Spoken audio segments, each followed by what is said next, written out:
peu près une quarantaine de minutes, nous allons adorer le Seigneur en esprit et en vérité. Alors, prenez votre Bible. Nous allons revenir sur les textes qui se trouvent dans Actes des Apôtres, au chapitre 20. Et avant d'aller plus loin, je vais essayer de dire quelques paroles et nous reviendrons sur ce texte qui est le fondement même de notre étude biblique pendant quelques semaines, comme je l'ai mentionné la semaine passée. Donc, il y a plus de bonheur à donner qu'à recevoir n'est pas un slogan, comme je l'ai bien mentionné, mais au contraire, c'est la parole même de notre Seigneur Jésus à ses disciples. Et ici, c'est la parole de l'apôtre Paul aux anciens de l'église d'Éphèse. Donc, c'est un message qui a été lancé à toute la communauté d'Éphèse et à toutes les églises locales disséminées à travers le monde. Chaque chrétien doit se rappeler aussi ces paroles du Seigneur. Et je vais revenir avec un autre parole du Seigneur qui a été dite par Paul. C'est une action de grâce. Grâce soit rendue à Dieu pour son don ineffable. Donc nous avons vu aussi la semaine passée que celui qui a vraiment donné, celui qui a fait un don, c'est Dieu lui-même. C'est Dieu qui a fait un don en premier. Avant toute personne, Dieu a donné. Et celui qui nous apprend à donner, c'est Dieu. Mais Paul dit, grâce soit rendue à Dieu pour son don ineffable. Cela veut dire, lorsqu'un don est fait, et surtout il s'agit d'un don ineffable, il faut qu'il y ait des actions de grâce. Il faut que les humains rendent grâce à Dieu. Parce que Dieu a donné, Dieu a fait un don. Et ça, c'est fondamental. C'est le principe que nous devons garder dans notre esprit. C'est pour cela qu'il y a beaucoup plus de bonheur à donner qu'à recevoir. Mais il y a une raison pour nous les humains. Là, je laisse la dimension divine. Je reviens sur la terre des hommes, des humains que nous sommes. Si vous regardez dans le monde, vous allez remarquer ceci. Il y a une frustration chez des personnes, même s'ils sont généreux, même chez des personnes qui sont humainement, ils ont reçu un don spécial dans ces domaines. On remarque souvent qu'il y a cette frustration, c'est qu'il y a l'absence des actions de grâce de la part de ceux qui reçoivent. Et ça crée une frustration. Et même au fond de vous-même, vous n'êtes pas, et d'ailleurs la Bible ne l'enseigne pas, vous n'êtes pas étranger à cette attitude, à ces phénomènes réels. Lorsque les gens ne sont pas reconnaissants, ça vous touche, ça vous affecte. Vous pouvez faire semblant, mais c'est impossible de voiler cette dimension. Et on les retourne chez Dieu. Si Paul dit « grâce soit rendue », à Dieu pour son don ineffable. Cela veut dire que les chrétiens que nous sommes, nous devons suivre ces schémas. Nous devons rendre grâce à Dieu. Et ce matin, nous sommes venus pour rendre grâce à Dieu. Nous sommes venus pour les louer, pour les dire merci. Parce que ce que tu as fait, nul autre ne peut faire cela pour nous. Mais, il y a quand même un mais. Un mais pourquoi? Parce que l'humain étant toujours un homme limité dans le temps et dans l'espace, et même sur le plan spirituel. Sans généraliser, il y a des abus quand même au fond de l'être humain. Parce qu'on ne comprendra jamais ce principe de donner et de recevoir si on ne touche pas cette dimension-là. Quels sont ces? Il arrive que ceux qui reçoivent ou ceux qui donnent des choses qui ne vont pas aider qu'on puisse bénéficier de toutes les grâces merveilleuses que Dieu nous donne. Imaginez si Dieu était quelqu'un qui exigeait ces actions de grâce au point de conditionner ses dons aux actions de grâce. Non. Dieu lui-même dit dans sa parole, alors que nous étions morts, alors que nous étions sans force, alors que nous étions loin, Christ est mort pour nous, c'est-à-dire Dieu a donné. Donc Dieu ne conditionne pas ses dons aux actions de grâce. Bien. Donc je dis, il ne suffit pas de tout généraliser. Mais Jésus, par exemple, il va reprocher aux scribes, par amour qu'il avait pour eux, parce qu'il voulait leur salut, il leur a reproché de tirer beaucoup de gloire dans ce qu'ils faisaient ou dans ce qu'ils donnaient. Il leur dit ça ouvertement. Il dit, soyez un peu discrets. Ne tirez pas trop de gloire dans ce que vous faites ou dans ce que vous donnez. Je voulais aussi, toujours dans l'introduction, faire une différence pour appuyer ce que je viens de dire. J'ai choisi un texte librement dans les évangiles où Jésus dit, si vous agissez d'une telle manière ou d'une telle autre, vous avez déjà reçu votre récompense. C'était ça le discours de Jésus. Il dit, faites attention, ne vous égarez pas au fait. Donner, c'est le principe que Dieu nous a laissé. Mais attention, soyez prudents. Sinon, vous risquez de recevoir votre récompense de la part des hommes qui vont vous donner peut-être beaucoup plus de gloire ou qui vont essayer de vous louer à un point que cela ne va plus m'aider, moi, Dieu, de vous récompenser. Je vais considérer que la louange qui vient des hommes, c'est ça votre récompense. Donc, je voulais préciser ça pour que l'enseignement ne tombe pas vers le bas. Un autre point, je fais une mise au point. Parmi les pharisiens, on va trouver un phénomène. Il y a une différence entre donner, c'est-à-dire pour les pharisiens, donner et corrompre, ça voulait dire la même chose. Ils ne faisaient pas cette différence-là. Je m'explique. Judas, il reçoit 30 deniers. Si vous lisez les textes, même en grec, on lui donne 30 sous pour trahir le Fils de Dieu. Les gardes romains reçoivent une forte somme d'argent pour qu'ils mentent que Jésus n'était pas ressuscité. Ce sont ses disciples qui sont venus les voler. Dans les deux cas, Judas reçoit, les gardes reçoivent aussi. Cela veut dire que les pharisiens, ils confondent donner et corrompre une personne. Ça, c'est un autre piège. Et il n'y a pas de la joie derrière.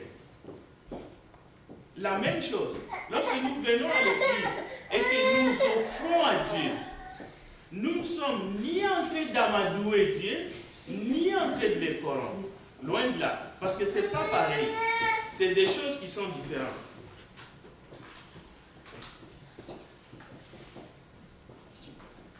On avance. Maintenant, qu'est-ce que le Seigneur veut nous faire? Le Seigneur veut nous encourager à donner avec joie. Cela veut dire, si on évite les pièges que la parole nous avertit, nous allons donner avec joie. Nous verrons que donner avec joie signifie aussi pas donner sans intelligence, pas donner avec les mains, pas donner non plus sans réfléchir. Mais il s'agit de donner avec l'idée qu'on est en train de faire quelque chose de bien pour Dieu. Et il y a sûrement des récompenses. Mais forcément des récompenses qui viennent de Dieu et qui ne viendront pas forcément des hommes. Parce que souvent, les hommes sont malins. Ils peuvent juste vous louer parce qu'ils veulent avoir quelque chose, mais au fond, ce n'est pas ça.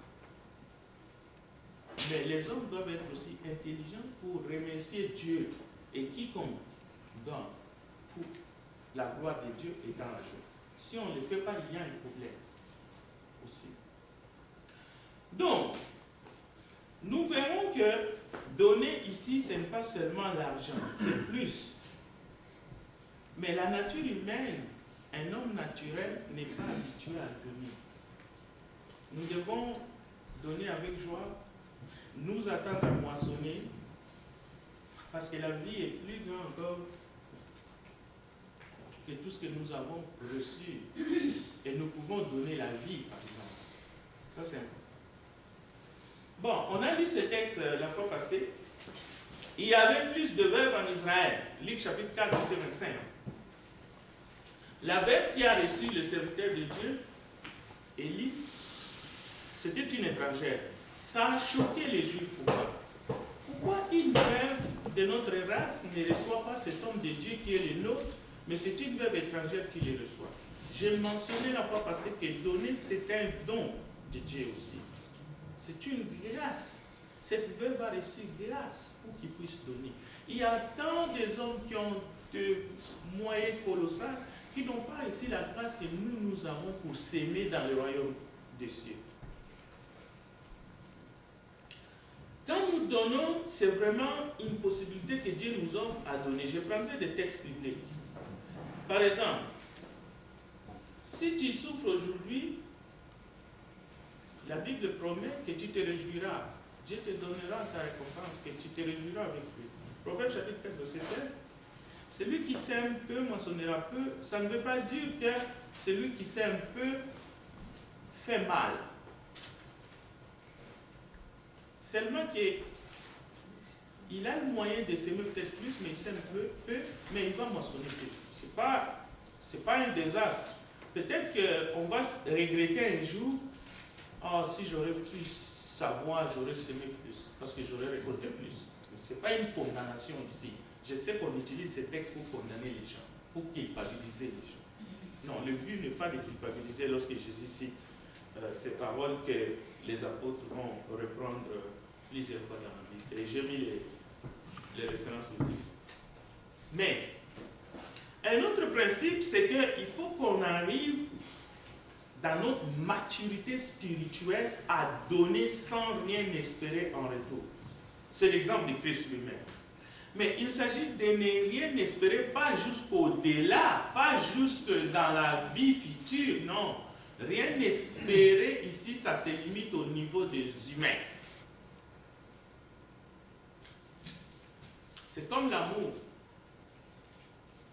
Dans la philosophie humaine, l'amour humain, c'est du donnant-donnant. S'il n'y a pas un retour, c'est comme si l'amour est bloqué. L'amitié n'existe pas si elle n'est pas réciproque. Mais dans la pensée de Dieu, nous voyons l'exemple de Christ lui-même.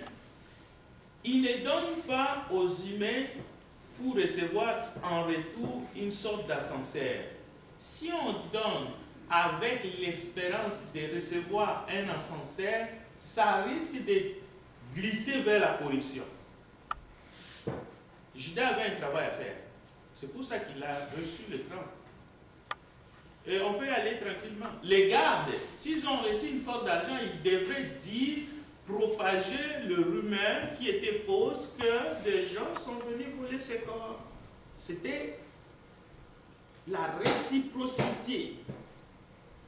Mais sur le plan spirituel, ce n'est pas ça. La réciprocité qui est logique, c'est que, oui, je donne. Même si Dieu ne me donne pas dans cette vie, je suis certaine qu'il me donnera dans l'autre vie.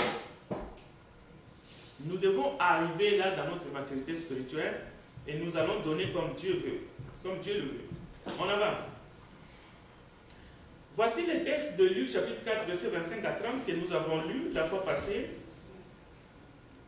Je vais juste lire le verset 26, 27, le verset 26 et 27 pour essayer de ramener l'eau au moulin, comme on dit. Cependant, Élie les fit envoyer vers aucune d'elles, si ce n'est vers une femme veuve à Sarepta dans le pays des Sidon. Verset 27. Il y avait plusieurs lépreux en Israël du temps d'Élisée, les prophètes, et cependant aucun d'eux ne fit purifier si ce n'est Naaman les Syriens.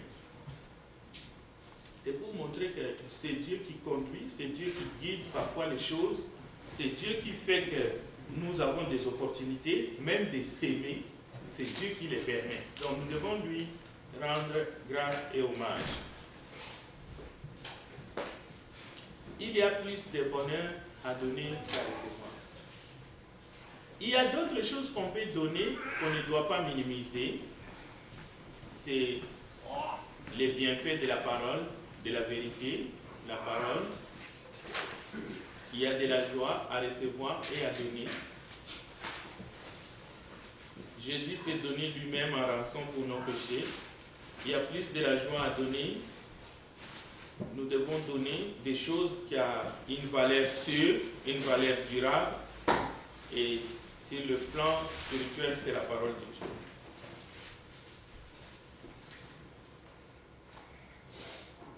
Bien. Pour Jésus, faire le bien, c'était très important. Le ministère de Jésus n'aurait pas existé avec cette notion de faire le bien.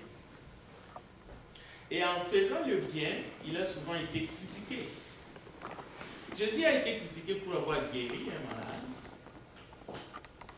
Et Jésus dit que faire le bien est la première des lois qu'il nous faut appliquer. Donc, nous sommes toujours dans le contexte des données. La première tâche de la vie d'une personne est de faire du bien à tout le monde. Tout le monde. Donc, nous devons véritablement faire du bien. Maintenant, vous allez me dire, j'ai pris un exemple, mais est-ce que je peux ordonner ma façon de faire le bien? Comme souvent, j'attends les débats. Comment est-ce qu'une personne fait lorsqu'il reçoit son salaire? Est-ce qu'il commence d'abord par payer toutes ses factures, il paye la maison et tout, ce qui reste, après il sort là-dedans pour donner à Dieu. Il y a d'autres qui disent non, non, non, non, tu dois d'abord enlever ce qu'il faut donner à Dieu et après tu fais tout le reste. Bon. Entre les deux, on peut passer du temps à discuter. Et on va arriver à une sorte de conclusion après. Parce qu'il y en a qui disent, moi quand je reçois l'argent, je commence d'abord à payer. Parce que si je ne paye pas la maison, je serai dehors. Je paye la maison, je paye l'eau, je paye l'électricité et tout. Parce que sinon, je serai dehors. Alors, une fois que je paye tout, il ne me reste plus rien. Alors, cela veut dire que je fais mal les choses. Mais si je sors d'abord ma collecte avant, et puis ensuite, je commence à payer les restes, s'il m'arrivait que je manque à payer quelque chose, après on me coupe l'eau et l'électricité, les gens vont se moquer. Même parmi mes frères, les chrétiens, ils vont se moquer, ainsi de suite. Alors il y a toujours cette idée-là, je n'ai pas assez, je n'ai pas assez. Il faut peut-être que je travaille plus pour en avoir assez. Bon, c'est pas grave. Mais j'ai pris un exemple simple. Est-ce que tu veux venir à l'église le matin, ton champ est écrasé par une voiture, tu vas les laisser de côté souffrir pour dire, non, moi j'ai mis Dieu en premier, je vais d'abord aller adorer, ensuite je viendrai m'occuper de mon chat, vous allez trouver ce chat-là, il est mort. Alors c'est qui que tu as mis en premier, les chats ou Dieu? Donc, des fois, on utilise des termes qu'on ne comprend pas trop, mais je vais les creuser plus tard, vous allez comprendre c'est quoi mettre Dieu en premier. Il faut amener les chats. Ah, il faut amener les chats. Donc, je suis tout à fait d'accord avec vous. Mais amener les chats ne signifie pas que tu ne peux pas. Non. Tu n'as pas mis Dieu en premier. Parce que les chats, c'est une création de Dieu aussi. Voilà. C'est le plus important. D'accord. J'ai dit, ça peut devenir un débat. Quelqu'un d'autre va te dire, prends le mail dans la poubelle. Bon, moi je ne suis pas de cet avis. Regardez Luc chapitre 6, verset 33-35. On va lire quand même un peu. C'est un texte qui va nous aider à entrer toujours en matière dans notre sujet de donner et de faire le bien parce que c'est ensemble.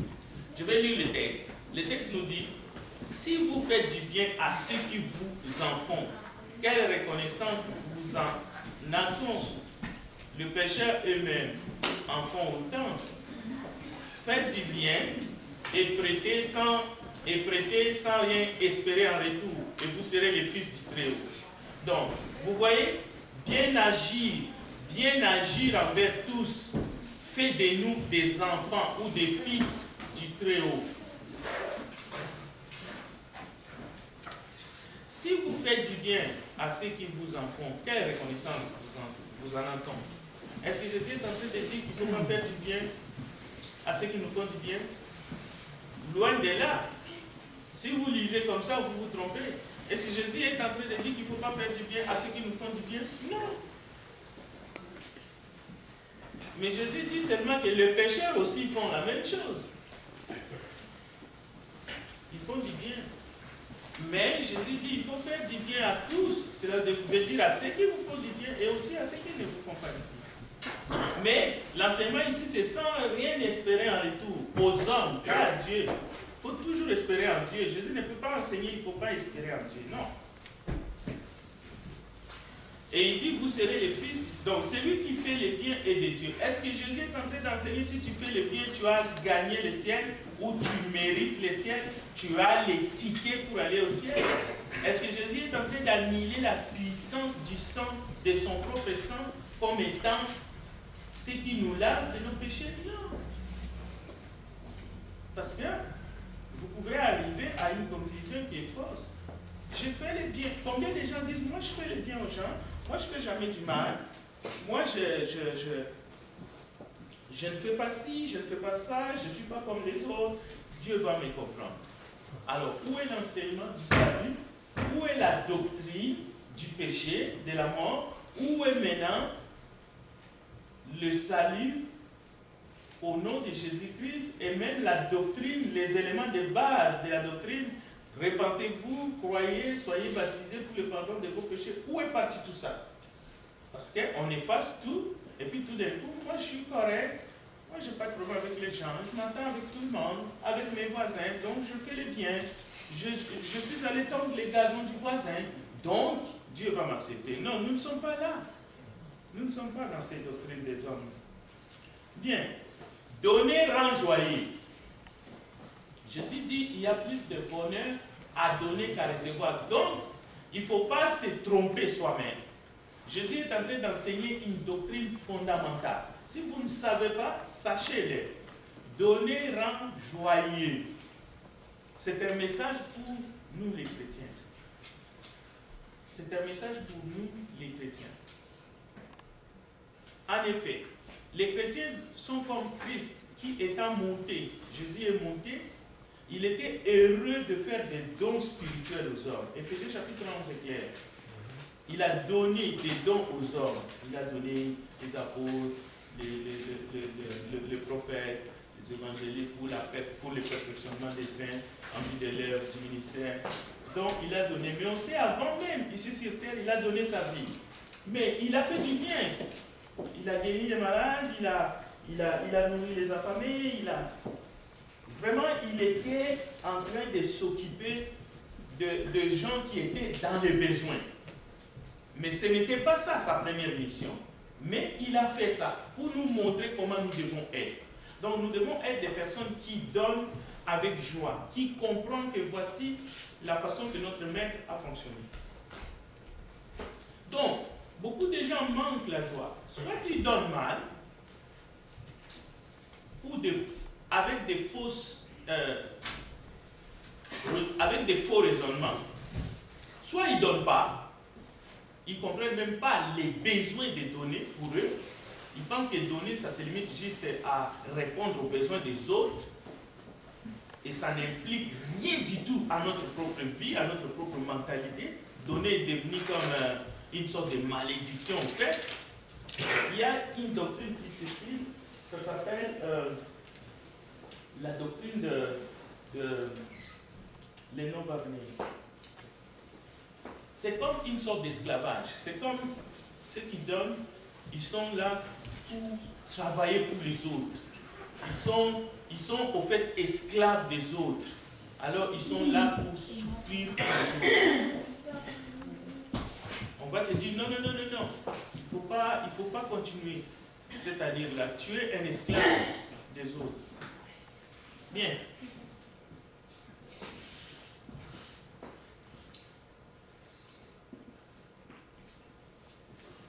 Matthieu chapitre 28, 19 à 20.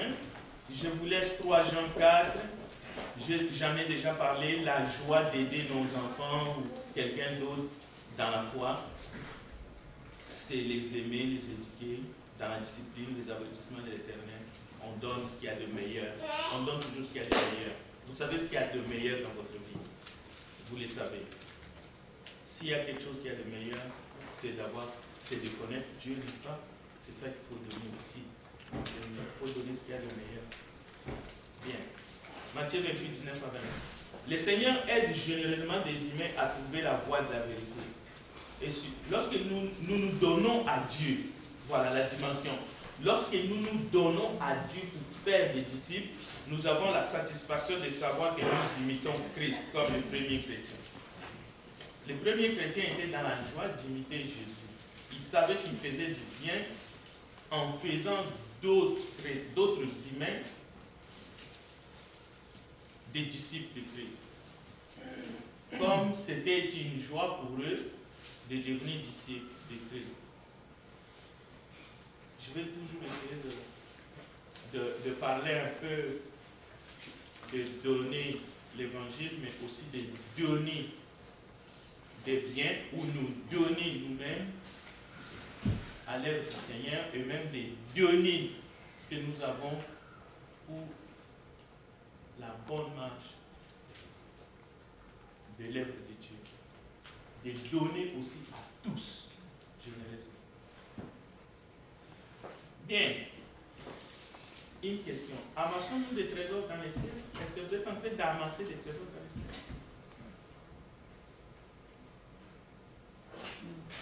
Songez pourtant à beaucoup de gens qui sont disposés à travailler dur pour amasser quantité de choses matérielles, qui en général ne leur apportent pas la joie, qui dure éternellement. Ça apporte une satisfaction. Ça apporte une satisfaction.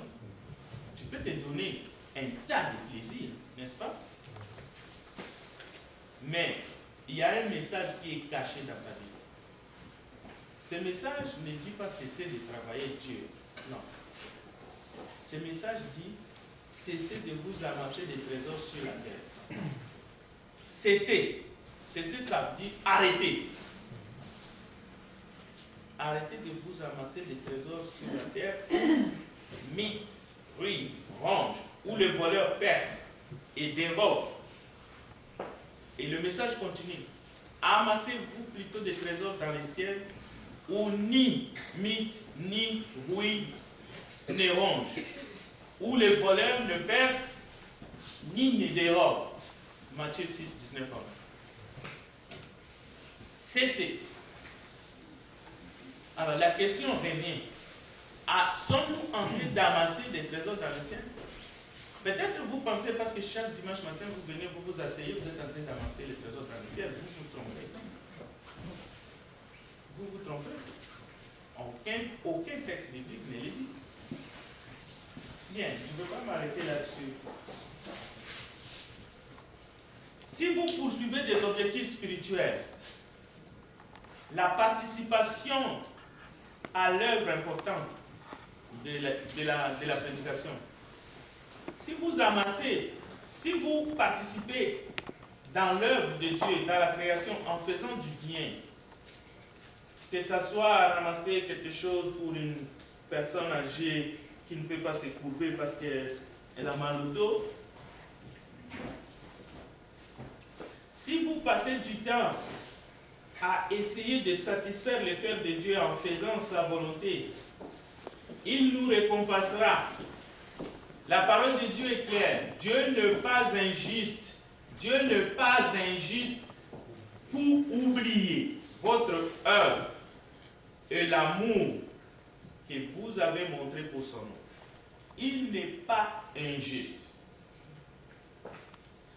Il n'oublie pas. Il ne peut pas devenir méchant à ce point. C'est pour nous motiver à faire le bien. C'est pour nous motiver à donner. Parce que lui n'est pas injuste. Que les autres les fassent ou pas, ce n'est pas ton problème. Si vous donnez dans le but de contrôler l'individu qui reçoit les dons, si vous donnez dans le but d'imposer ta propre volonté aux autres, sache une chose.